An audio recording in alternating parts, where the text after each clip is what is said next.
ఎన్డీఏతో కట్టీఫ్ చెప్పాలనే ఉద్దేశంతో టీడీపీ అధినేత చంద్రబాబు నాయుడు ఒక వ్యాపారవేత్తతోనూ అలాగే ఒక మాజీ ఉపరాష్ట్రపతితోనూ సమావేశమై మంథనాలు జరిపారనే ప్రచారంపై నారా లోకేష్ స్పందించారు. సార్, ఇది పూర్తిగా వదంతి మాత్రమేనని అంటూ ఉన్నారు లోకేష్.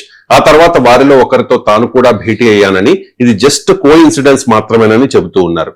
ఈ విషయంపై ప్రధాని మోదీని కలిసి క్లారిటీ కూడా ఇచ్చినట్టుగా ఇండియన్ ఎక్స్ప్రెస్ అడ్డా కార్యక్రమంలో నారా లోకేష్ చెప్పారు. Sir, it's completely a rumour. కానీ ఎందుకు లోకేష్ క్లారిటీ ఇవ్వాల్సి వచ్చింది? అంటే క్లారిటీ అడిగినప్పుడు ఇవ్వాల్సి ఉంటుంది కదా, అదేమి క్లారిటీ ఇవ్వడం నేరా మనకి కాదు. కానీ అసలు ఈ వదంతి మనకే తెలియదు, ఎక్కడ నేనైతే చదవలేదు. I mate missed.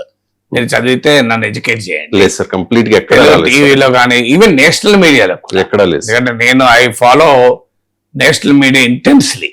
అంటే దాదాపు భారతదేశంలో ఉన్న top news papers, top TV channels, top websites ను రెగ్యులర్ గా ఫాలో అవుతాను. ఒక్కోసారి మనం ఏదైనా మిస్ కావచ్చు. మరి నేనైతే ఎక్కడ వినలేదు, చూడలేదు, చదవలేదు.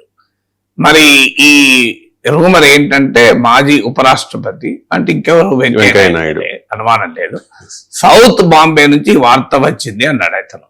ఎక్స్ప్రెస్ అడ్డాలో అడిగిన యాంకర్. సౌత్ బాంబేలో ఎవరుంటారు? ముఖేష్ అంబానీలే ఉంటారు. సో ఆయన ఎవరో మనకు తెలియదు. ఒక కార్పొరేట్ లీడర్ తోని ఒక మాజీ ఉపరాష్ట్రపతితోని కలిశారు అన్నది వదంతి అని. అది కూడా ఎన్డీఏకు మద్దతు ఉపసంహరించుకోవడం అనే అంశం పైన. సో అది మనం ఎక్కడా వినలేదు కనుక అది మరి రూమర్ అని లొకేషన్ ఆ రూమర్ కూడా మనకు తెలియదు. మరి ఆ రూమర్ ఎందుకు వచ్చిందో, ఎట్లా వచ్చిందో తెలియదు. ఇక్కడ దాకా ఎందుకు రాలేదో అది మరి బాంబే సర్కిల్ కి పరిమితమైందా, బాంబే ఢిల్లీ సర్కిల్ కు? మన తెలుగు మీడియాలో నేషనల్ మీడియా రాకపోయినా లోకేష్ దాకా రావచ్చు అని రియాక్ట్ కావచ్చు. కానీ ఇందులో క్లెయిమ్ చేసిన అంశంలో ఎందుకు మీరు అన్నట్లు ప్రతి 3 నెలలకోసారి 6 నెలలకోసారి మా నిజాయితీని నిరూపించుకోవాల్సి వస్తుందని మీరు అన్నట్లు ఈ చర్చ కూడా 2024 తర్వాత రాలే. అసలు ఎన్డీఏకు టీడీపీ గుడ్ బై చెప్తుంది అని ఎవరు కూడా ఊహాగానాలు చేయలేదు, ఎక్కడా ఊహాగానాలు చేయలేదు. ఎందుకంటే టీడీపీ చాలా జాగ్రత్త పడుతోందనే అన్నారు. ఇంకా అందువల్ల లాస్ట్ 2019 ముందు విత్డ్రా చేసుకున్న ఆ చరిత్ర ఉంది గనక చాలా జాగ్రత్త పడుతోంది. చాలా ఉన్నారు. సందర్భం దొరికినప్పుడల్లా చంద్రబాబు నాయుడు బీజేపీ నేతల కంటే ఎక్కువగా మోదీని ఉన్నారు కదా. ఎగ్జాక్ట్లీ. అంటే ఆ లాయాలిటీని ఇంకా ఎక్కువ ప్రదర్శిస్తున్నారనే విమర్శ ఉంది తప్ప వెళ్ళిపోతారు ఎన్డీఏ నుంచి అది ఎక్కడా లేదు. వెళ్ళిపోయటానికి అవసరమైన రాజకీయ పరిస్థితులు కూడా లేవు. ఎన్డీఏ నుంచి వెళ్తారని ఎలా అంటాం? ఇప్పుడు పొలిటికల్ సిచ్యువేషన్ అయినా ఉండాలి. ఎన్డీఏ 2024లో 240 సీట్స్ కు బీజేపీ స్ట్రెంత్ పడిపోయినప్పుడే వాస్తవంగా టీడీపీ వెళ్ళటానికి స్కోప్ ఉండేది. టీడీపీ వెళ్తే జేడీయూ కూడా వెళ్ళేది. అసలు మోడీ ప్రభుత్వం ఏర్పడేది కాదు. సో ఆ సమయంలోనే టీడీపీ వెళ్ళలేదు. తర్వాత ఎందుకు వెళ్తుంది? సో నిజంగా వెళ్ళాలనుకుంటే 2024 ఎలక్షన్స్ రిజల్ట్స్ తర్వాత టీడీపీ మోడీకి మద్దతు ఇవ్వడం, మేము ఇవ్వము, మా ప్రత్యేక హోదా ఇస్తేనే ఇస్తాం అని చెప్పాలి. కానీ అలా ఎలాంటి కండిషన్స్ అప్పుడు కూడా పెట్టలేదు. వాస్తవంగా అప్పుడు బీజేపీకి వీకెస్ట్ సిచ్యువేషన్ లో ఉంది. నిజంగా చెప్పాలంటే ప్రత్యేక హోదా కాదు, నువ్వు ఏ కండిషన్ పెట్టి ఒప్పుకునేది. కానీ TDP for its own reasons వెళ్ళలేదు. సో అప్పుడే వెళ్ళింది. తర్వాత వరుస పెట్టి అసెంబ్లీ ఎన్నికలు గెలుస్తుంటే హర్యానా గెలిచారు, మహారాష్ట్ర గెలిచారు, ఢిల్లీ గెలిచారు, బీహార్ గెలిచారు, ఒరిస్సా గెలిచారు 24లోనే, ఇప్పుడు బెంగాల్ గెలిచారు, అస్సాం గెలిచారు. ఇన్ని రాష్ట్రాలు గెలుస్తుంటే బీజేపీని వదిలేసి టీడీపీ ఇప్పుడు ఎందుకు వెళ్తుంది? పోనీ రాష్ట్రంలో బీజేపీతో కలవడం వల్ల ఏమైనా ఇబ్బందులు వచ్చాయా? మైనారిటీ ఓట్లు కూడా ఏమి రావాల్సిన మేరకు వచ్చాయి. సో బీజేపీ పోనీ రాష్ట్రంలో బీజేపీ ఏమైనా థ్రెట్ గా ఉందా? లేదు. సో కాంగ్రెస్ పార్టీ ఏమైనా ఊపందుకుంటుందా? అది లేదు. లేనప్పుడు ఒక పొలిటికల్ సిచ్యువేషన్ కూడా as of now BJP NDA నుంచి వెళ్ళిపోతుంది అనే రూమర్స్ అయితే ఎక్కడ రాలే, వచ్చాయని అంటున్నారు లోకేష్. ఎవ్రీ 3 నెలలకు ఒకసారి మాకు శీల పరీక్ష పెడుతున్నారు, మేము ఎన్డీఏతోనే ఉంటాము అని. మరి ఆ 3 months కోసారి 6 months కోసారి ఎక్కడా రాకపోయినా మరి ఎందుకు అలాంటి అభిప్రాయానికి వచ్చారో మనకు తెలియదు. తర్వాత ఇక్కడ ఇంకో కీలకమైన పాయింట్ అంటే టీడీపీ హానెస్ట్ అలై అన్నాడు. అక్కడ కొద్దిగా చర్చ. టీడీపీ హానెస్ట్ అలై బీజేపీ అని చెప్పుకొచ్చారు. సో హానెస్టా డిజానెస్టా అనేది నాగేశ్వరరావు లోకేష్ లో చెప్పడం వల్ల ఉపయోగం లేదు. చరిత్ర చెప్పాలి కదా. లోకేష్ అయితే చెప్పుకోవచ్చు, ఎందుకంటే ఆయన టీడీపీ నాయకుడు కనుక అది సెల్ఫ్ సర్టిఫికేషన్ అవుతుంది. నాగేశ్వర్ అయితే సర్టిఫికేట్ ఇవ్వడానికి నేనెవరిని. కానీ history certifies whether you're honestly or dishonestly. So TDP BJP సంబంధాలు ఒక 30 ఏళ్ళు మ్యాపింగ్ చేయండి, తెలిసిపోతుంది కదా. ఎన్నిసార్లు బీజేపీతో కలిశారు, ఎన్నిసార్లు బీజేపీతో విడిపోయారు. మరి అది హానెస్టీకి ఇండికేషనా? బీజేపీతో లాయల్ గా మొదటి నుంచి టీడీపీ ఉందా? ఎక్కడైనా మీకు ఎక్కడా కనబడలేదు కదా. పోని పార్టీలు మారుతాయి అటు ఇటు, పెద్ద ఆశ్చర్యం ఏముంది అని మీరు అనొచ్చు. దాన్ని బట్టి మనం ఆనెస్ట్ అని అనగలమా, డిజానెస్ట్ అనగలమంటే. కానీ మారినప్పుడల్లా తీసుకున్న వైఖరి కూడా ముఖ్యం కదా. ఇప్పుడు మీకు పార్టీతో విడిపోతారు, రాకాలేదలు విడిపోయింది, తృణమూల్లో మీకు చాలా పార్టీలు విడిపోయాయి. కానీ విడిపోయిన తర్వాత ఏ స్టాండ్ తీసుకుంటారు అన్నది కూడా ఇంపార్టెంట్ కదా. ఎక్కడ ఎక్స్ట్రీమ్కి వెళ్తారు. మీకు ఉమ్మడి రాష్ట్రంలో విడిపోయినప్పుడు ఏమన్నారు? మాది సెక్యులర్ పార్టీ, మతోన్మాద పార్టీ బీజేపీ, మతోన్మాద పార్టీతో మేము పొత్తు పెట్టుకుంటామా, అది మా హిస్టారిక్ బ్లండర్, చారిత్రక తప్పిదం అన్నారు. దాని ఎక్స్ట్రీమ్, దాని లాంగ్వేజ్ చూడండి.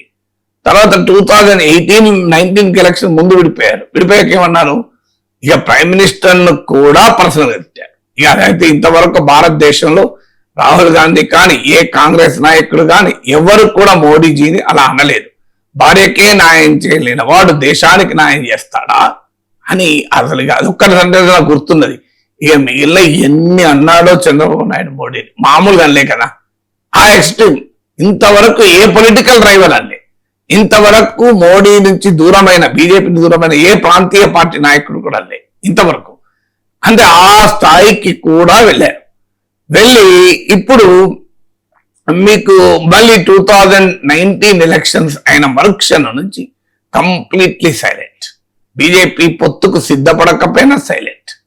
లాస్ట్ కు ఎలక్షన్స్ ముందు టీడీపీ ప్రయత్నం ఫలించి బీజేపీ ఒప్పుకుంది. సో 2024 తర్వాత మాత్రం డెఫినెట్ గా చాలా ఆనెస్ట్ గా లాయల్ గా ఉంటున్నామని ఎక్స్ట్రా మైల్ ప్రయాణం చేసి చెప్పుకోవాల్సి వస్తుంది. ఎందుకు చెప్పుకోవాల్సి వస్తుంది? లొకేషన్ అన్నట్టు 3 నెలలకో 6 నెలలకో మరి ఒకవేళ ఎందుకు ఆ ప్రశ్న ఉత్పన్నమవుతుంది? మొదటి నుంచి ఉంటే ఉత్పన్నం కాదు కదా. మీకు డే 1 నుంచి పొత్తులో ఉన్నారనుకోండి, ఉత్పన్నం ఏమి కాదు, ఎందుకంటే ఆ సమస్య రాదు కదా. కానీ టీడీపీ కాదు, రీజనల్ పార్టీస్ అన్ని కూడా బీజేపీతో అవసరానికి తగినట్టుగా వివరిస్తూ వచ్చాయి. వెరీ లాయల్ గా ఎక్కువ కాలం ఉన్నది ఒక అకాలీదళ్, చాలా ఏళ్ళది వాళ్ళు పొత్తులో ఉన్నారు. తర్వాత మీకు శివసేన చాలా ఏళ్ళు పొత్తులో ఉండి తర్వాత విడిపోయారు. ఒక అకాలీదళ్ మాత్రమే బీజేపీతో దీర్ఘకాలం పొత్తులో ఉన్నారు. ఇక మిగతా ఏ రీజనల్ పార్టీ బీజేపీతో దీర్ఘకాలం పొత్తులో లేదు. సో అందువల్ల టీడీపీ అయితే అసలే లేదు. మీకు మోడీకి నల్ల జెండాలు చూపెట్టడం, మోడీ అమిత్ షాలకు వాళ్ళ కార్ల పైన రాళ్ళు వేయడం, ఇవన్నీ చూడలేదా మనం? సోషల్ మీడియాలో టీడీపీ సోషల్ మీడియా అసలు బీజేపీకి వ్యతిరేకంగా, మోడీకి వ్యతిరేకంగా ఎన్ని వీడియోలు చేశారు, ఎన్ని మాటలు మాట్లాడారు, ఎవరు మర్చిపోయామా? ఎందుకంటే రాజకీయ నాయకులు ఏంటంటే ప్రజల మెమరీ తక్కువ, చాట్లుడు అనుకుంటారు. ఇప్పుడు చూడండి, ఇదే ఎక్స్ప్రెస్ అడ్డాలో లోకేష్ డిఎంకే ప్రభుత్వాన్ని చాలా మెచ్చుకున్నారు, చాలా బాగా పనిచేసింది, నేనే పోటీ పడేవాడిని డిఎంకే ప్రభుత్వంతో అన్నారు. మరి చంద్రబాబు నాయుడు వెళ్ళి తమిళనాడు ఏం చెప్పాడు? డిఎంకే ప్రభుత్వం ఓడించండి చెప్పాడు కదా. ఎందుకు ఓడించమని చెప్పాడు? మంచిగా పనిచేసే ప్రభుత్వాన్ని. అంటే రాజకీయాల్లో కనీస విలువలు ఉండాలనేది నా పాయింట్. రాజకీయంగా ఎత్తులు పై ఎత్తులు ఉండొచ్చు. ఒక ప్రభుత్వం, తమిళ ప్రజలకు మంచి చేసిన ప్రభుత్వం ఓడిపోవాలని చెప్పి చంద్రబాబు నాయుడు ఎందుకు క్యాంపెయిన్ చేశాడు? డిఎంకే ప్రభుత్వం పైన చంద్రబాబు నాయుడు ఏమో డిఎంకే ప్రభుత్వము పనికి పనిచేయలేదని విమర్శిస్తారు ఎన్నికలకు ముందు. ఎన్నికలయ్యాక లోకేష్ ఏమో డిఎంకే గవర్నమెంట్ చాలా బాగా పనిచేసింది అంటాడు. దీన్ని ఎలా అనుకోవాలి? ఇదే ఇప్పుడు ఎక్స్ప్రెస్ అడ్డాలోనే అన్నాడు, డిఎంకే ప్రభుత్వం బాగా పనిచేసింది, మేము వాటితో పోటీ పడాల్సి వచ్చిందని. బహుశా డిఎంకే ఇండియా కూడా నుంచి వెళ్ళినందుకు ఈ వైఖరి మారిందా లేదు మనకు తెలియదు. సో అందువల్ల ఈ రాజకీయాల్లో ఇలా ఇష్టం వచ్చినట్టుగా మారుతూ ఉంటారు.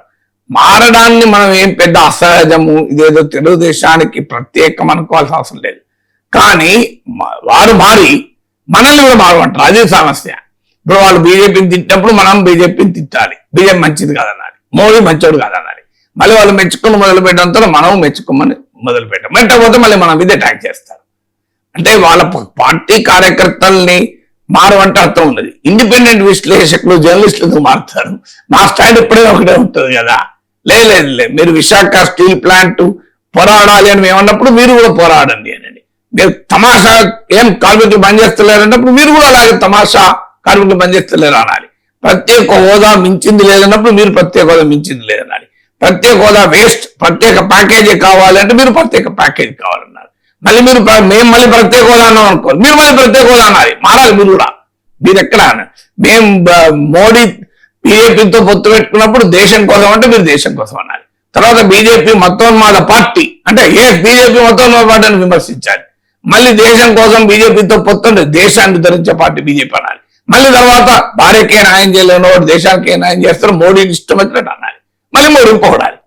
ఇలా వాళ్ళు మారినప్పుడల్లా వాళ్ళ కార్యకర్తలు మారవంటే ఒకేని, మనలాంటి మారవంటే ఎట్లా? మనం హానెస్ట్ గా మనకేం ఎన్నికలు ఓట్లు, ఓట్ల పంచాయతీ లేదు, అధికారం లేదు, మొదలు మాట్లాడతాం. నేను 40 ఏళ్ళుగా మాట్లాడుతున్న, పేపర్లో రాసిన, టీవీలో మాట్లాడు. మీరు ఎక్కడ తేడా ఉందో చూడండి. మీరు 40 years అబ్జర్వ్ చేయండి. అది నా అనాలిసిస్ లో ఒకటే రకమైన ధోరణి ఉంటుంది. ఎందుకంటే I don't change my opinions, I don't change my ideas, I stand by my ideas. నా ఒపీనియన్, నా ఐడియాస్ కు నేను నిలబడి ఉంటాను 40 ఏళ్ళుగా. కానీ పొలిటికల్ పార్టీలు, పొలిటీషియన్లు ఉండరు, వాళ్ళు మారుతూ ఉంటారు, వాళ్ళ క్షణానికి ఒకటి మారుతుంటారు. సో అందువల్ల చరిత్రలో బీజేపీ పట్ల టీడీపీ ఎప్పుడు ఏ రకంగా మాట్లాడింది అవన్నీ చూశారు కదా. చూసిన తర్వాత ఇప్పుడు అనుమానం రాకపోదు. అయినా ఇప్పుడు టీడీపీ అవసరం కూడా బీజేపీకి పోయింది. ఇప్పుడు ఆల్రెడీ పుష్కలంగా ఎంపీలు ఉన్నారు వాళ్ళకి. ఇప్పుడు తృణమూల్ కాంగ్రెస్ ఎంపీలు వచ్చేసారు, శివసేన ఎంపీలు వచ్చారు, రేపో మాపో సమాజ్వాదీ పార్టీల ఎంపీలు వస్తారట, శరద్ పవార్ పార్టీ ఎంపీలు వస్తారట. బహుశా బీజేపీ సిద్ధపడుతుందేమో. టీడీపీ ఇలాంటి వదంతులన్నీ చూశాక టీడీపీ మరి వాళ్ళు రెడీ అవుతున్నారేమో. సో టీడీపీ లేకపోయినా మాకేం పర్వాలేదు అనుకునేటువంటి పరిస్థితికి. సో రేపు బీజేపీకి వ్యతిరేకంగా బలమైన రాజకీయ పవనాలు వీస్తే బీజేపీతో టీడీపీ ఉంటుందా?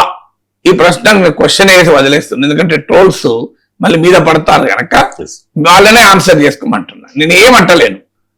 మోడీ ప్రభుత్వం పట్ల తీవ్రమైన వ్యతిరేకత దేశంలో వ్యక్తమైతే బీజేపీ పట్ల, బీజేపీతో టీడీపీ ఉంటుందా పొత్తులో? ఇది చెప్పమనండి, సరిపోతుంది కదా. ఈ కూటమి కూడా 15 ఏళ్ళు ఇస్తారు కదా, ఎక్కువ ఇస్తలేరు కదా.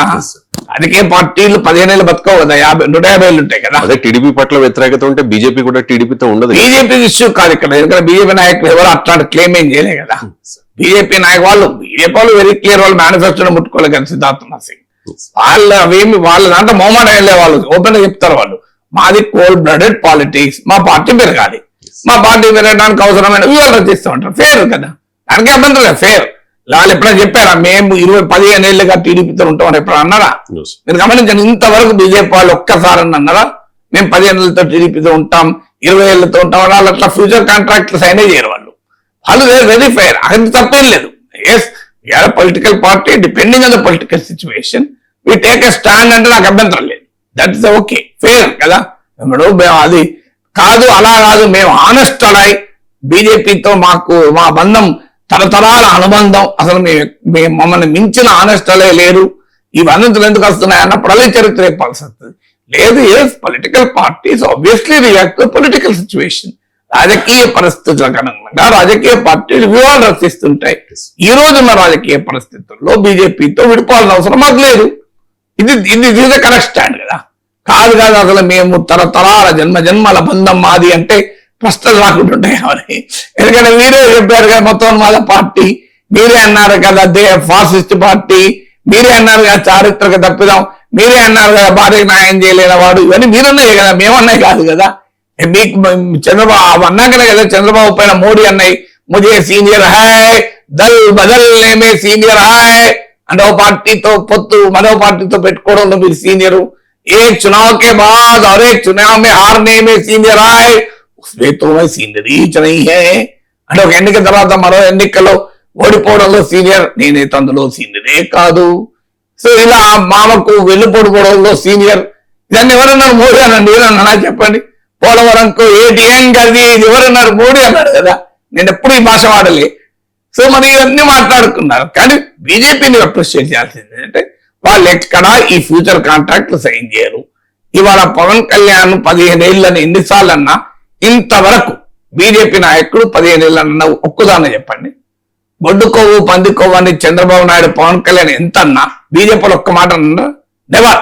మీరు చూడండి నో బీజేపీ లీడర్ ఎవరన్నా చిన్నోడంటే అనొచ్చు కానీ ఒక్కరు కూడా ఒప్పుకోలేదు. వాళ్ళు నోటి నుంచి రాలేదు. ఇవాళ ఏం ప్రూవ్ ఏంటది?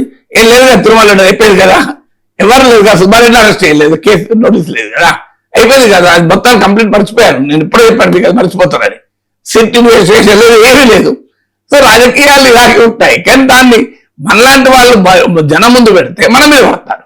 సో మీరు తిట్టప్పుడు ఏం తిట్టాలి, మీరు పెంచుకోవాలంటే ఎట్లా సాధ్యమవుతుంది? చూడండి, ఇందులో ఒక తీవ్రమైన వ్యాఖ్య చేశాను. ఓకే, మీరు జాగ్రత్తగా వినండి. నేను మోడీకి వివరించాను.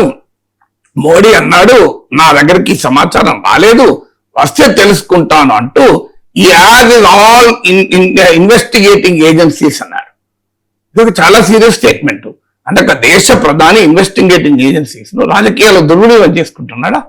నాకు ఆశ్చర్యం వేసింది ఇప్పుడు లోకేష్ చెప్పిన దాన్ని బట్టి. నాకు తెలిసిన వరకైతే అలా చేయకూడదు కూడా. పొలిటికల్ ఇంటెలిజెన్స్ ద్వారా తెలుసుకోవాలి తప్ప ఇన్వెస్టిగేటింగ్ ఏజెన్సీ మీరు కావాలని మళ్ళీ ప్లే చేయండి వస్తుంది అందులో. ఈ as is all investigation agencies అన్నారు. అంటే మిత్రులను మానిటర్ చేయడానికి, ప్రత్యర్థుల్ని మానిటర్ చేయడానికి ఇన్వెస్టిగేటింగ్ ఏజెన్సీస్ వాడతాడు ప్రధానమంత్రి అని ఒక భయంకరమైన కామెంట్ చేశాడు లోకేష్. ఇది ఆశ్చర్యకరమైన కామెంట్. నాకైతే రియల్లీ ఆశ్చర్యపడ్డాను నేను ఆ కామెంట్ని. ఎందుకంటే పొలిటికల్ రాజకీయ ప్రత్యర్థులు ఆ విమర్శలు ఎప్పటి నుంచో చేస్తున్నారు. మోడీ సిబిఐని వాడతాడు, ఈడీని వాడతాడు, ఐటీని వాడతాడని, ఇంటెలిజెన్స్ వాడతాడు. రాజకీయ ప్రత్యర్థులమే కాదు మిత్రులమైన కూడా వాడతాడా? అంటే ఇప్పుడు చంద్రబాబు నాయుడు కార్పొరేట్ లీడర్ను కలిసిన, మాజీ ఉపరాష్ట్రపతి కలిసిన ఇన్వెస్టిగేటింగ్ ఏజెన్సీతో తెలుసుకుంటారా?